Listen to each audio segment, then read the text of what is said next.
Bah, au début, je jouais avec un garçon qui s'appelle Patchol, où on avait un duo, on faisait les petits bars à Paris.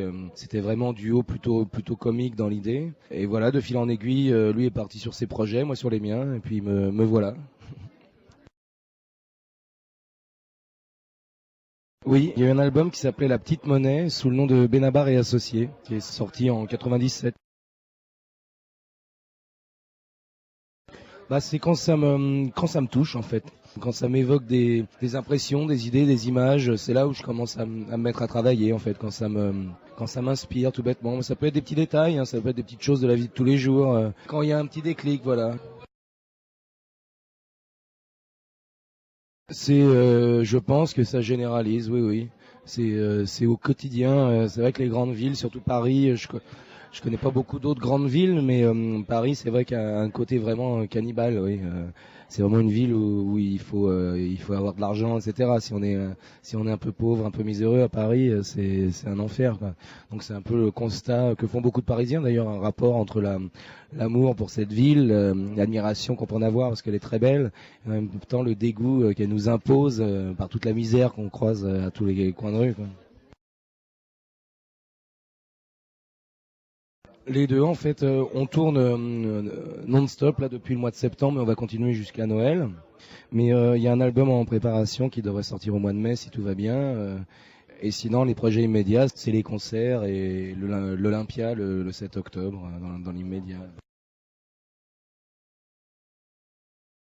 Pas aussi directement, mais ça m'est déjà arrivé, oui, ce genre de scène, parce que ce que vous disiez justement dans plein de domaines, dans le domaine amoureux, mais aussi dans d'autres domaines, c'est rester bloqué sur quelque chose, et c'est évidemment plus évident par rapport aux filles, ce que je raconte dans la chanson, c'est qu'il y a des jeunes femmes qui sont plus séduisantes a priori que d'autres, parce qu'elles sont plus belles, plus attirantes plastiquement, mais c'est intéressant d'essayer d'aller voir un peu plus loin quand même, quoi.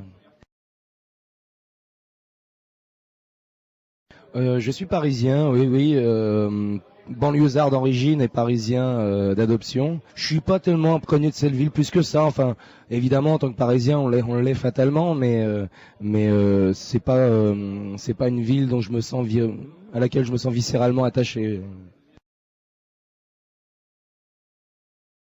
Non, non, en fait, j'en ai eu qu'un, mais qui n'était pas vraiment un groupe parce que c'était déjà Benabar et associé, qui est devenu Benabar tout simplement. Donc c'est la continuité. Il n'y a pas eu vraiment de rupture entre les deux.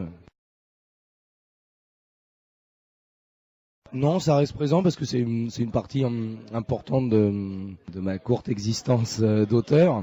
Mais j'ai pas abandonné vraiment, non. Je suis passé à la chanson sans regret, assez naturellement, et j'ai encore deux trois projets. Bien sûr, j'ai pas le temps en ce moment, mais j'ai des idées. Je m'interdis pas du tout si on veut bien de moi, de réécrire quelque chose pour le cinéma ou pour la télé ou ce genre de choses. Je suis au contraire très ouvert, quoi. Je me bloque pas du tout par rapport à ça. Bah, j'essaye, oui, oui, j'essaie de pas être moralisateur. Si je le suis, il faut me le dire, hein, parce qu'il faut que je corrige ça. Mais en effet, ça m'intéresse pas. Ça m'intéresse pas et je me sens pas du tout le droit d'avoir une attitude moralisatrice. Au contraire, hein.